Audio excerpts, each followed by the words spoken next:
channel resistance of NMOS transistor. Channel resistance of NMOS transistor. Okay, so to find the resistance, the usual formula is apply Ohm's law. Resistance is given as V by I, right? If you know the voltage across the device or channel and the current that is flowing, then take the ratio of that, you will get the resistance.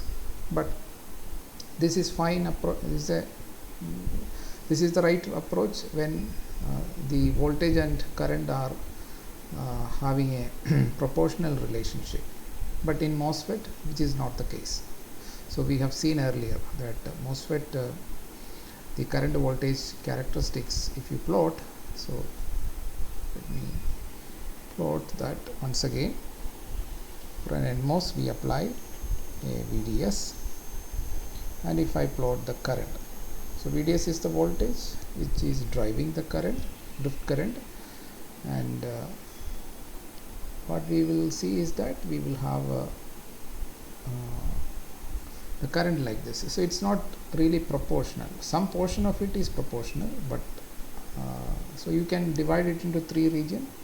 One region is where it is almost linear, then another region where it is quadratic, and then it enter into saturation. So three regions of operation. One, these things we have already seen. Okay, so region 1 is linear. Linear means ID is equal to so mu and Cox, let me write it as Kn. Okay, so this is the process transconductance. Then I multiply it with W by L. Then I have VGS minus VTN. Okay, VGS minus VTN into VDS. So this is the linear region we can take for region 1. Now region 2, it is quadratic, and in quadratic region our ID is basically given as Kn W by L, then VGS minus VTN into VDS minus VDS square by 2.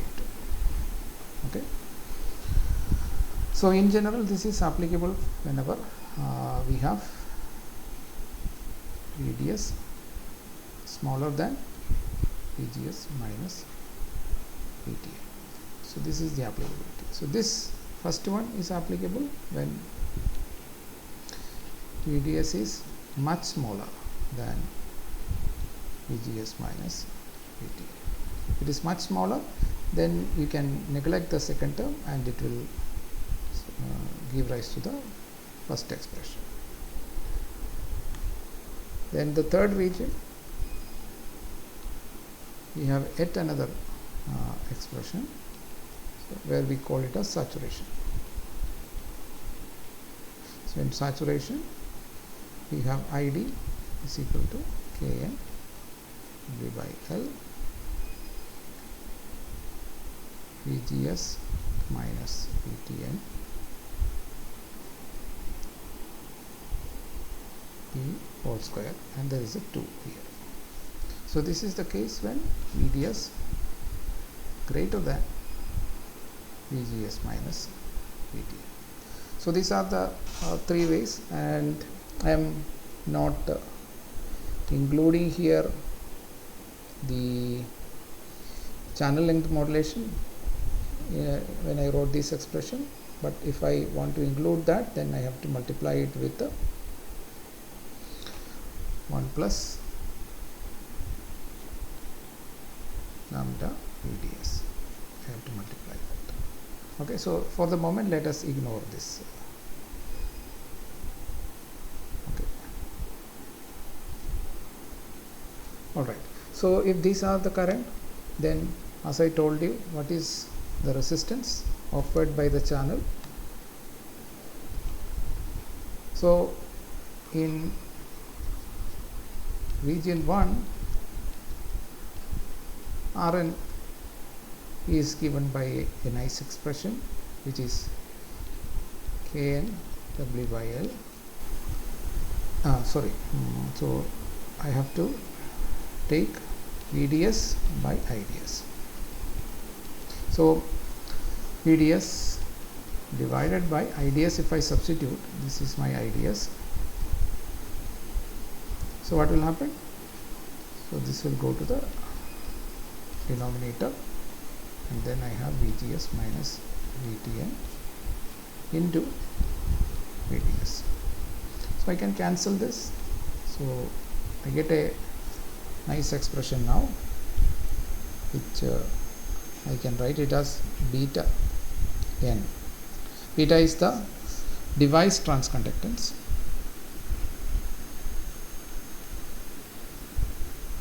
Okay, so this is what I will get, 1 by beta n, where our beta n is basically Kn process transconductance multiplied W by L. So this is a linear relationship, you can see. Okay, because voltage and current are linearly related, it is just proportional to VDS, so VDS will nicely cancel and you get an expression where the resistance is entirely determined, it is independent of VDS, and this is valid only in region 1. If you look at the characteristics, you can see that it is also called linear region because it has a constant slope throughout the region. So that's a clean expression, but it is valid only under the condition which I wrote here, VDS is much lesser than VGS minus VTN. If it is not operating in that region, it is no longer valid. Now in region 2,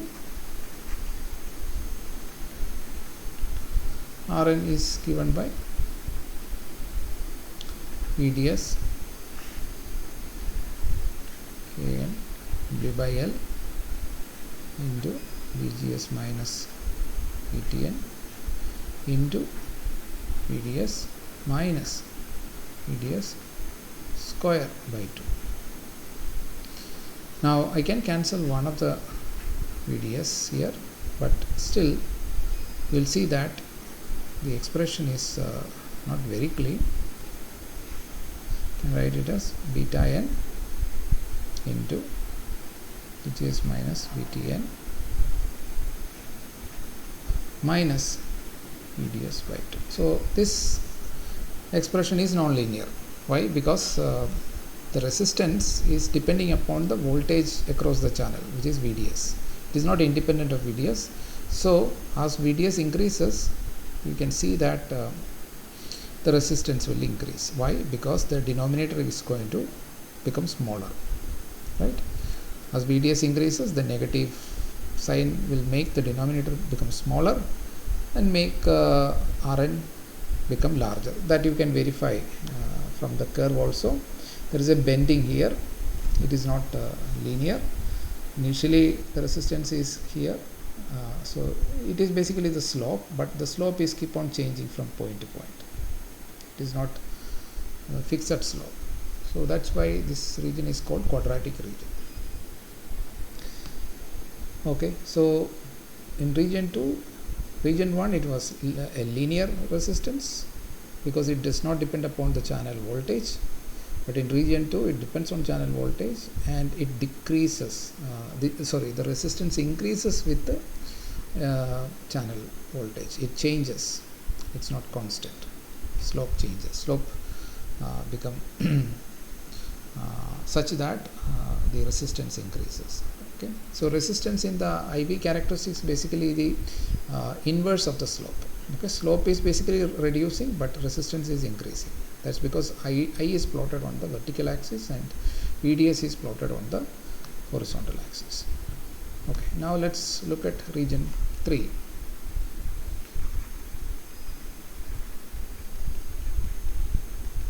So in region 3, again if you evaluate, it is VDS divided by Kn by 2 W by L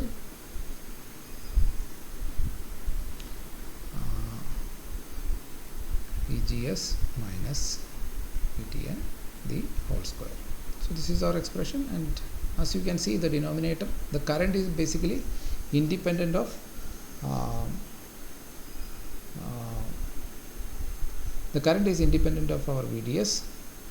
Okay, so but in the numerator there is a VDS, so the resistance is basically a function of VDS. Resistance is a function of VDS. Why? Because the current was independent of VDS.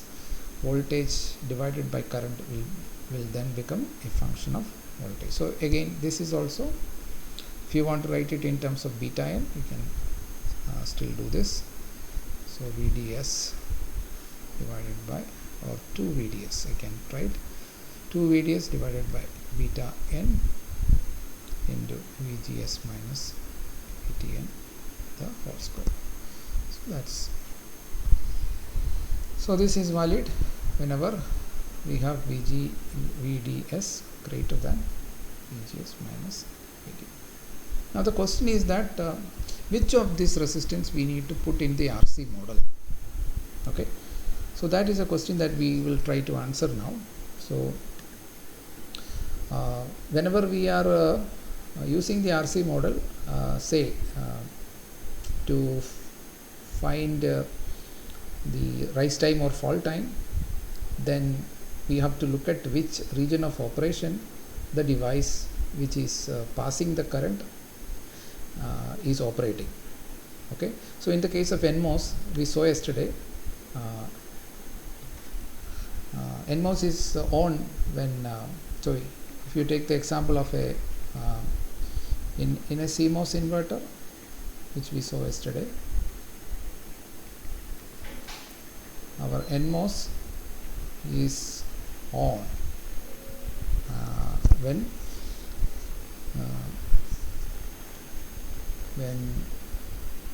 our NMOS is on when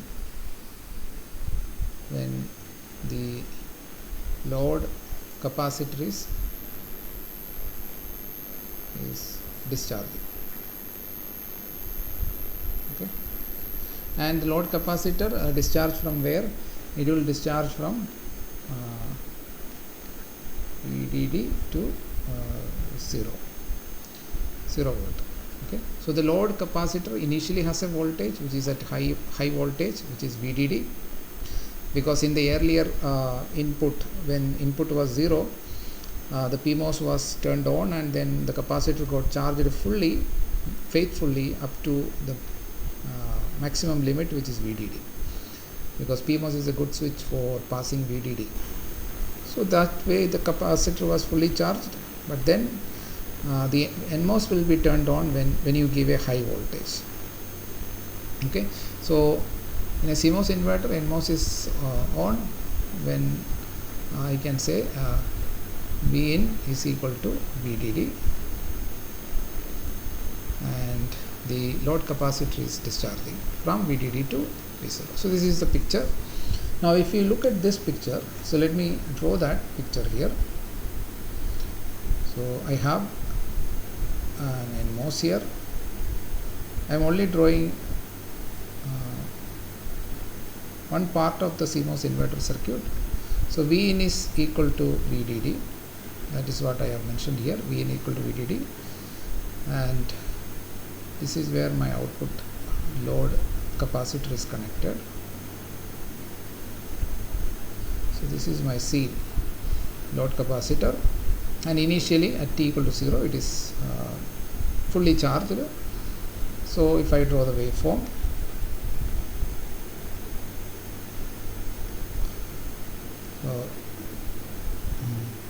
this is the VDD. I am drawing the waveform for VC or V0. I can call this as V0. V0. It's a function of time. So V naught as a function of time, how does it vary? So initially it is at VDD, and then it will gradually discharge like this. Okay. Now if you look at the waveform of this discharging waveform, it looks like that of a RC resistance transient response. So this is with respect to time. So you can treat like it as a capacitor discharging through a resistance. Now the question is, what should be the resistance that we should assign to this? So this is the path of discharging. The capacitor voltage initially charged to VDD is getting discharged to the ground through some Rn. So it has some resistance, which is what we were talking about, the on resistance. So should we take the first expression, second expression, or third expression? So this is what we need to figure out. Now the answer to this is we need to first of all tell which region it is operating. So input is given as VDD. Output is also VDD.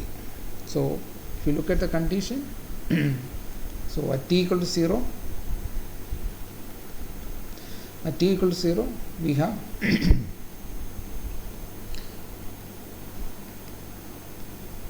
at t equal to 0, VGS VGS is equal to VDD, and VDS is also VDD. So at t equal to 0, it is very clear that VDS is greater than VGS minus VT, right? VDS is greater than VGS minus VT. So this is saturation.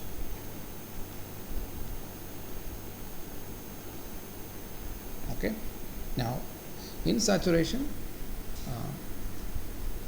ideally the current is given by this denominator of this Rn expression, and which is independent of VDS, but resistance is dependent on VDS. Okay. Now if you include, so that means resistance is even in saturation region, the resistance is a function of this V naught. Okay, V naught is same as VDS.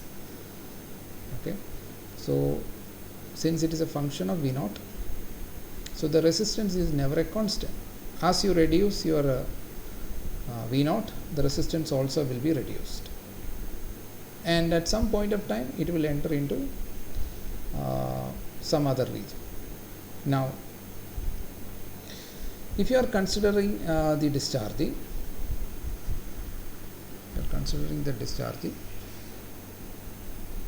from VDD to VDD by 2, so you can mark the point where it becomes VDD by 2, and this if I define as the fall time, because output is going from high to low, and the 50% point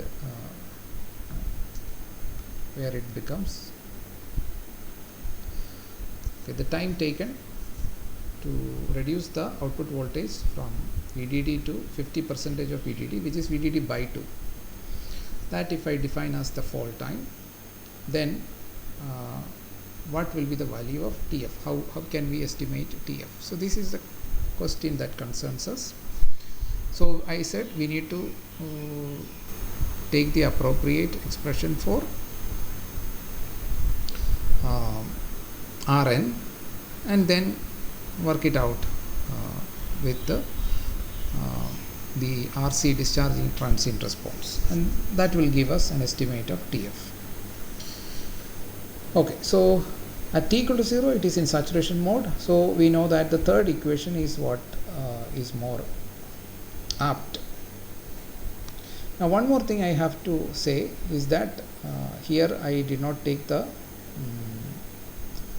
case of velocity saturation.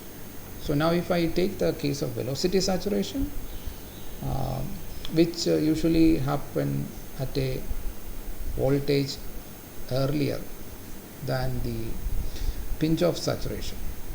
So if I draw, if there is a velocity saturation, especially that happens with short channel devices, then I can redraw the circuit like this.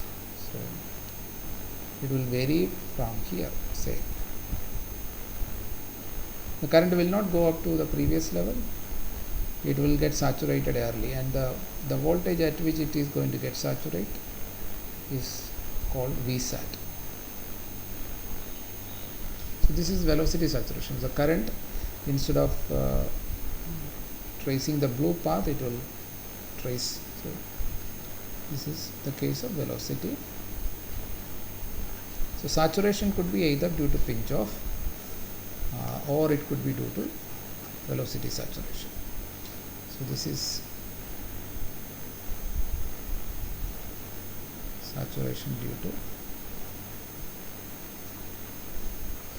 Okay. So now I have to write the expression for current in that case. So this is another case. So let me say it as case 4.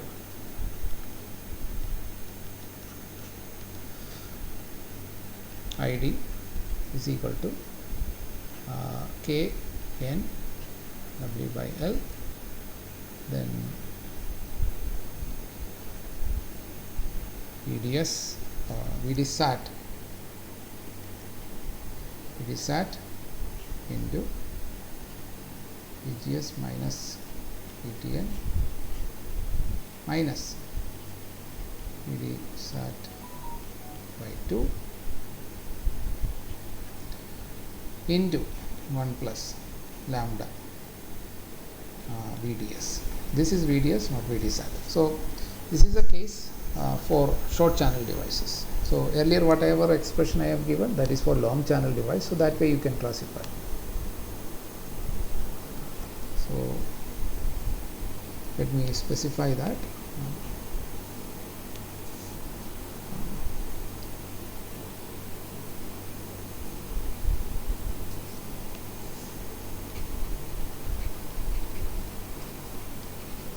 Long channel device.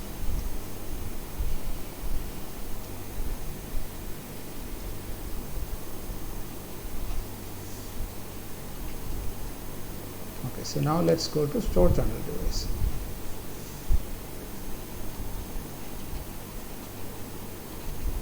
So channel resistance will be determined by different current expression for long channel and short channel device.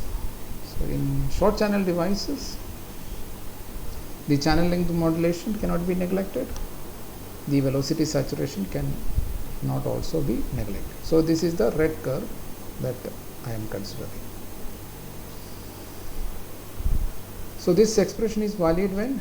This expression is valid when VDS is greater than VDSAT. So whenever VDS is greater than VDSAT, this is the current expression. Now VDSAT usually for short channel device, the value of VDS in short channel devices will be less than VDD by 2. Now why did I specifically say this? It could be anywhere, but for short channel devices usually the saturation will happen earlier than the pinch off saturation. So the pinch off saturation I compare, so it is here. So this is where VGS minus VTN. So VDSAT, so VDD is somewhere here. So this is our VDD. Okay, it may be 5 volt or 3 volt or something like that, and so our VDD by 2 is here. This is our VDD by 2, and depending upon the threshold voltage, VDD minus the threshold voltage, that is where or VGS is basically VDD. So VGS minus VTN is same as VDD minus VTN. So if it is 1 volt, you have to take 1 volt down from VDD, so you will get this point. But VDSAT is usually much smaller than this VDD minus VTN. So that means the current will be saturating early enough. That's a short channel effect. And then if you look at VDD, VDD is VDD by 2 is at a larger voltage than VDSAT. Now this will simplify our analysis to find out the resistance. Why? Because whenever the output voltage is changing from VDD to VDD by 2, the current expression is given by case 4, because V0 is greater than VSAT. So therefore the discharging through NMOS transistor is governed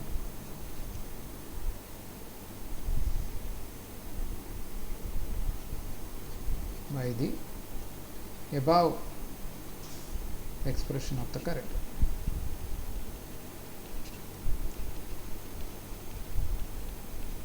Okay, so above expression of the current. So throughout the region, when V0 is between, let me complete that, VDD by 2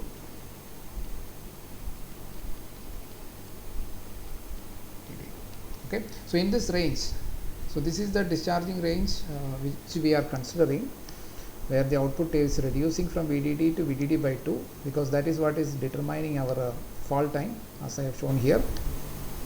So from VDD to 50% of VDD, that is VDD by 2. So that time, if you want to evaluate, we only need to consider one current expression, because it is all the time this expression is valid, because our VDSAT is less than VDD by 2. Okay, the value of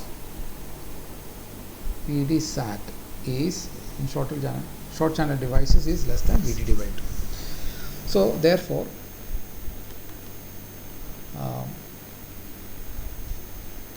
IDS is given by some I0 into 1 plus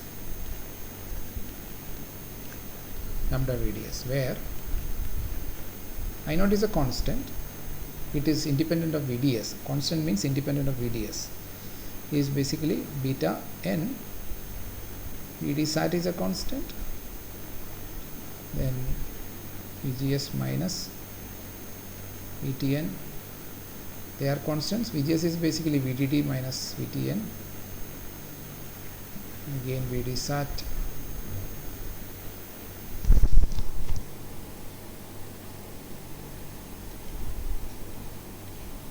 okay. So this is a constant. So the constant multiplied by 1 plus lambda VD. The only variation of current is due to the channel length modulation, which is given by 1 plus lambda. Therefore, so this, if this is the current, my resistance, therefore Rn is what? Rn is basically V0, or VDS is V0. So let me VDS divided by IDS. This is equal to VDS divided by I0 into 1 plus lambda VDS. So as you can see that this Rn is not a constant of VDS, it is a function of VDS. VDS is there in numerator as well as denominator. So I should write it as Okay, let me write first of all it as V naught, because V naught is varying. I naught is a constant, 1 plus lambda V naught, like this. So therefore my Rn is also a function. So when the discharging is happening at a different time, from the starting of discharging to the time when the V naught become 50%, my resistance is keep changing because my V naught is changing. So since the resistance is a nonlinear quantity here, as it changes with time, what we can do is we can find out an average resistance. So that's what we will do. So in the RC model we will use the average resistance. So from beginning to the 50%, VDD to VDD by 2, when V naught is changing. So to find the average resistance, so to find the average resistance when V naught of T changes from VDD to VDD by 2. So this is the change that is happening. So how do you find the average of anything? You just integrate the value and divide it by the range. That's how we find the average. So let's do that. So Rn. So this is now an average value that I am going to find out. Is what you do is you take this and integrate it with respect to V naught. V naught is changing from VDD, that was the initial V naught, finally it become VDD by 2. So that will be the average value of the channel resistance. But since we are integrating with respect to VDD, we need to divide it by the range, that is the final value divided minus initial value. We have to divide. That is a base. Okay, the voltage is the base with which we are integrating. So I should rather write it as Rn of V naught. Rn is a function of V naught. Okay, so this will be divided by the base voltage change, which is from, again starting from final value is basically VDD by 2 minus VDD is the initial value. Okay, so this is the way we find out the average. We are integrating and divide by the change. Change is V naught final by. So if I want one more step, I can write like this to make it more clear. V naught final minus V naught initial. Okay, so now let us substitute. So this is basically VDD to VDD by 2. What is my Rn of V naught is basically V naught by I naught into 1 plus lambda V naught into dV naught divided by V naught finally is VDD by 2, and then V initial is VDD. This discharging from initial voltage VDD to a final voltage VDD by 2. Okay. So this is equal to, now what is the denominator? You look at it is basically minus VDD by 2. So I can write it as minus 2 by VDD, taking it to the denominator. From denominator I will take it to the numerator, and then whatever is constant I can take outside. 1 by I naught I can take outside. Then I have integral VDD to VDD by 2 V naught by 1 plus lambda V naught. Okay.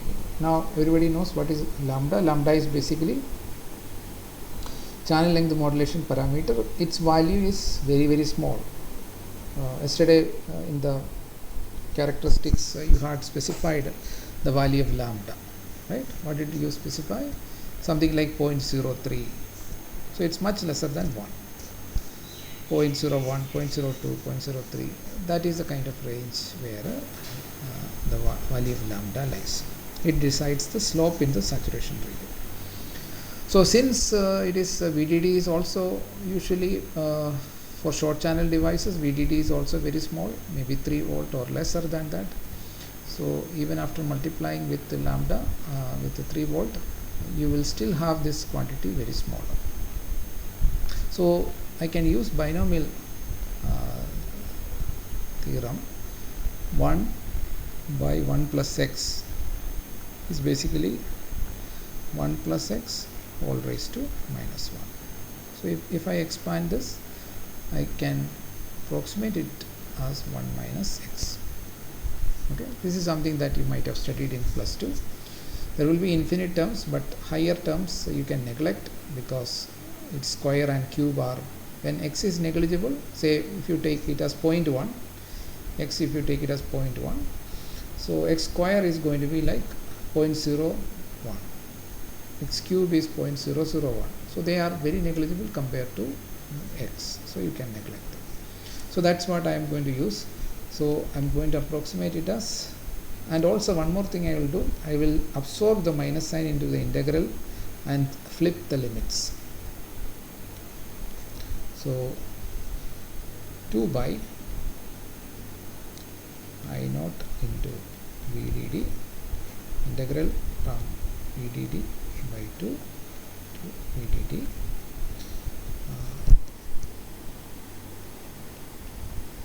and this I will write it as V naught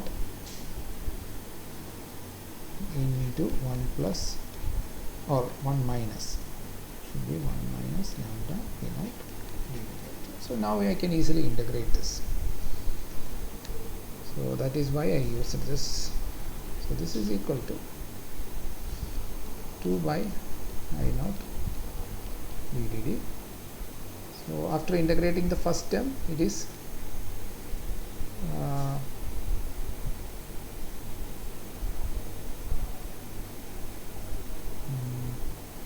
basically what I will get V naught square by 2, and after integrating the next term I will get minus lambda. So there is a V naught square here. When you integrate it, it will become V naught cube by 3, and then you have to put the limit from VDD by 2 to VDD. So let's put the limit. So this is 2 by I naught into VDD. So if I put the upper limit, which is VDD square by 2, what I can do is I will take this, okay, let it be like that, minus lower limit, I will have VDD square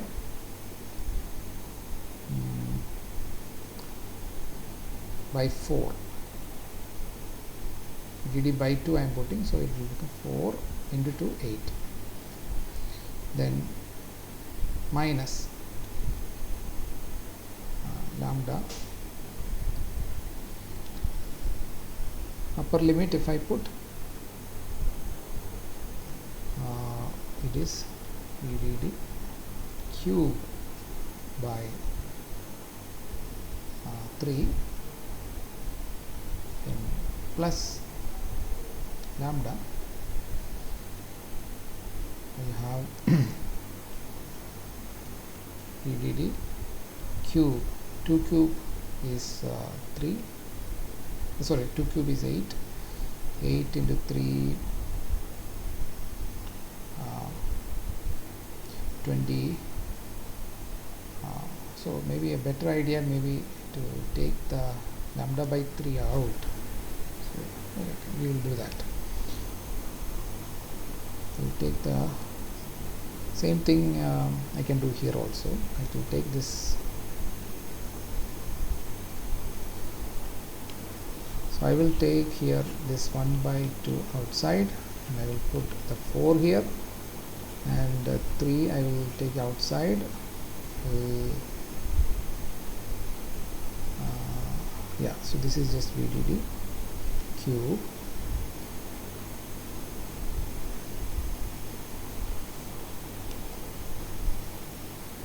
And this is going to become 8. Okay, so that is 2 cube is 8, and this lambda will also go away. Okay, so this is the upper limit and lower limit we have now put. Now if you look at this expression, this is like 1 minus 1/4, so which is like 3/4,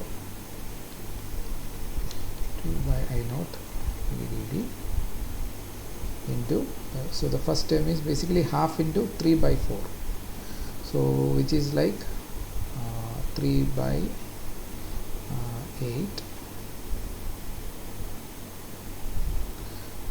VDD square, then minus, then 1 minus 1/8 is basically 7/8, so I can write it as 7 lambda by 3 into 8, that is 24.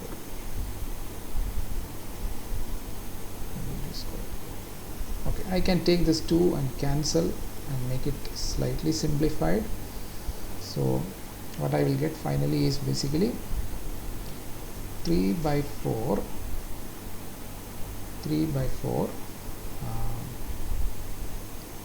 and I can cancel one VDD also. So this VDD I can cancel.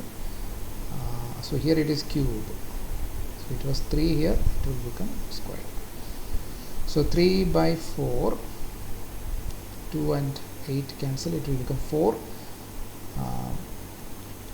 VDD by I naught minus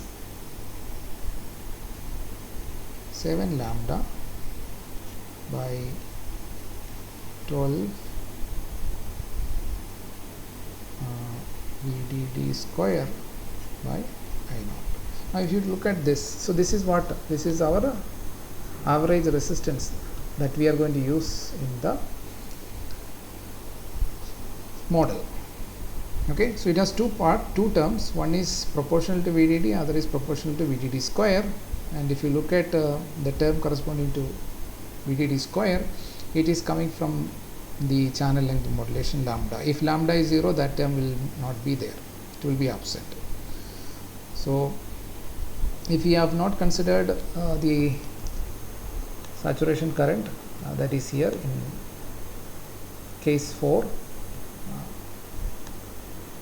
then we would, if channel length modulation is not taken, this last bracket will be absent, and if you take the remaining thing, I will only get the first term. So the resistance will be determined by the first term. So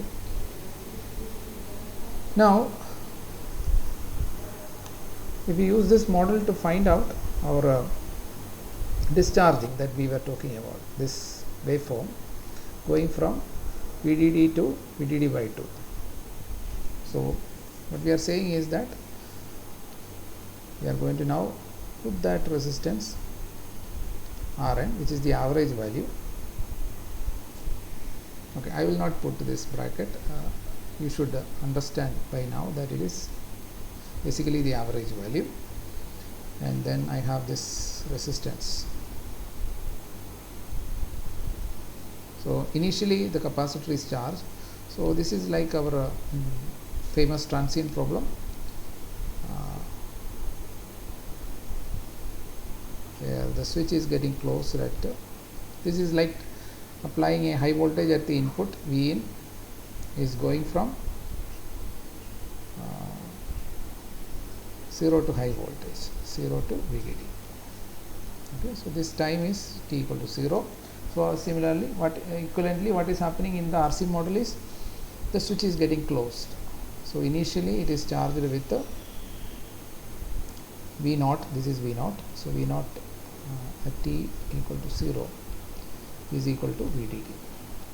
So this is our situation. Now in network theory probably you have solved this with a capacitor and a resistor in series, and the switch is getting closed. What is the waveform that we will get? We will get V naught as the VDD, initial voltage, into e raised to minus t by Rn into C. Okay, C is basically our load. So this is what you will get. So if our aim is to find out what is the fault time, what we will use, we will basically take the time at which output become VDD by 2. Therefore VDD by 2 is equal to VDD into e raised to minus t fault Rn Cl. So if you cancel this VDD from both sides, we will have half is equal to e raised to minus Tf by Rn Cl. So this, if you solve for, so to solve what we need to do, we need to take we can take the inverse, which is same as 2 is equal to e raised to Tf by Rl into Cl. Okay, so again if you take a natural logarithm on both sides, Tf I can write it as Rl Cl into ln of 2. Okay, now ln of 2 is if you look at what is the value of ln of 2, it is basically 0.69. so it is 0.69 into Rl Cl, which is 0.69 into Rl we have found out. So let's take the value of Rl, or not Rl, Rn. This is basically the on resistance of the NMOS. Okay, so what is the expression we got? Let's take the term, the first term, 3 by 4 VDD by I naught. I will just take the first term, 3 by 4 VDD by I naught into whatever is the CL. Now this expression, so 0.69 into 3 by 4, if you multiply this, what you will get, 0.69 into, so let's calculate it. I think it is 0.5 roughly. Let's check it. 69 into 0.75. Yes, it's roughly equal to half VDD CL by I naught. Now you can reinterpret this as delta V naught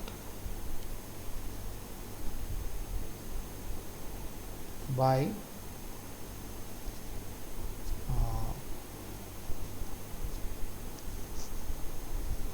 this can be reinterpreted as delta V naught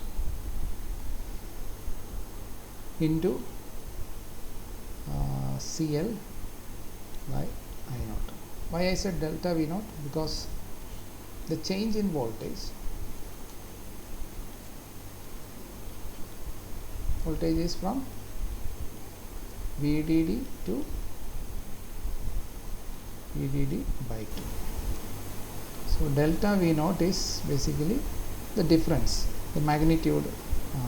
If you look at, it is basically the difference. So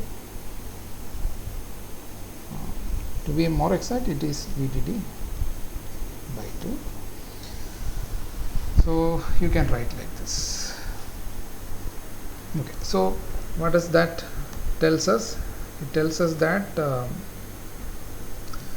the transistor is here, where we have put our Rn, is drawing the charge from the load capacitor at a constant rate. Okay, so you can think in that manner. So the amount of charge, or what we are finding out, is basically the time taken to change the voltage by delta V. Okay, so that corresponds to changing a charge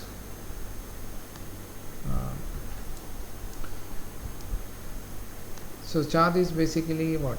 Charge Q is equal to CV, right? So this is basically, I can say that the numerator is basically delta Q, the amount of charge that I have drawn out, or amount of charge I have discharged, divided by I naught. I naught is like a constant current. So in effect, what this is telling is that on the capacitor there was some charge,